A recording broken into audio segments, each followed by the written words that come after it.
Hello everyone, welcome back to my channel. నేను last వీడియోలో XL అంటే ఏంటి, ఎందుకు ఎక్సెల్ యూజ్ చేయాలి అనేది క్లియర్ వీడియో చేశాను. ఎవరైతే చూడలేదో అది చూడండి, నేను లింక్ డిస్క్రిప్షన్లో ప్రొవైడ్ చేస్తాను. సో ఇది సెకండ్ వీడియో, ఇన్స్టాలేషన్ ఆఫ్ ఎక్సెల్ని ఎలా ఇన్స్టాల్ చేయాలి, ఎలా యాక్సెస్ చేయాలి అనేది ఈ వీడియోలో చూపిస్తాను. సో ఎక్సెల్లో 2 వర్షన్స్ ఉంటాయి, paid versions and free version. 2 వర్షన్ని నేను ఎలా యాక్సెస్ చేయాలి అనేది ఈ వీడియోలో క్లియర్గా చెప్తాను. So let's start the video.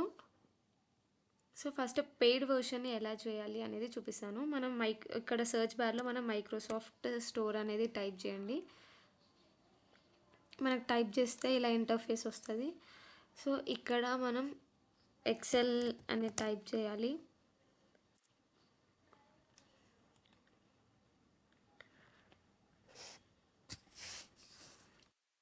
మీకు పెయిడ్ వర్షన్ కావాలి అనుకుంటే ఇక్కడ పెయిడ్ వర్షన్ని మీరు యాక్సెస్ చేసుకోవచ్చు. క్లిక్ చేసి సమ్ రిక్వైర్మెంట్స్ అడుగుతుంది, దాన్ని ఫిల్అప్ చేసి మనం అమౌంట్ పే చేసి పెయిడ్ వర్షన్ని మనం యాక్సెస్ చేసుకోవచ్చు. సో ఇప్పుడు నేను ఫ్రీ వర్షన్లో ఎలా యాక్సెస్ చేస్తాను అనేది చూపిస్తాను. ఇక్కడనే మనం ఇక్కడ మైక్రోసాఫ్ట్ 365ని క్లిక్ చేయండి. ఆఫీస్ 365 లాగిన్ అన్నది ఉంది కదా, ఆ యూఆర్ఎల్ని మనం క్లిక్ చేయాలి. సో అది క్లిక్ చేశాక మనం మీ మెయిల్ ఐడితో లాగిన్ అవ్వండి. సో నేను ఇక్కడ నా మెయిల్ ఐడితో లాగిన్ అవుతున్నాను.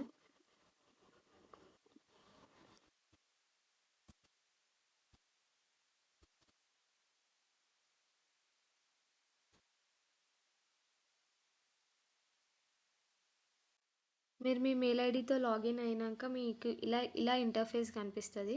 సో మీకు లెఫ్ట్ సైడ్ ఇక్కడ ఎక్సెల్ ఉంది కదా, అది క్లిక్ చేయండి. So create a blank work book.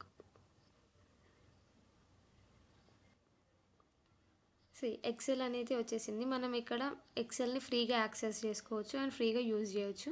మీకు ఇక్కడ రీనేమ్ చేయొచ్చు. నేను డెమో అని ఇస్తున్నాను. సో ఇప్పుడు మనం ఇక్కడ ఏదైనా కానీ ఎక్సెల్ని పర్ఫామ్ చేయించి యూజ్ చేసుకోవచ్చు. ఇక్కడ మనం నేమ్ అనేది రీనేమ్ చేసుకోవచ్చు అనమాట. ఇది ఇన్స్టాలేషన్. సో ఫ్రీగా ఎలా యాక్సెస్ చేసుకోవాలి, పేడ్ ఎలా అనేది ఈ వీడియోలో చూసాం కదా. నెక్స్ట్ మనం ఎలా ఎక్సెల్ని యూజ్ చేయాలి అనేది చూద్దాం. Please like, share and subscribe to my channel.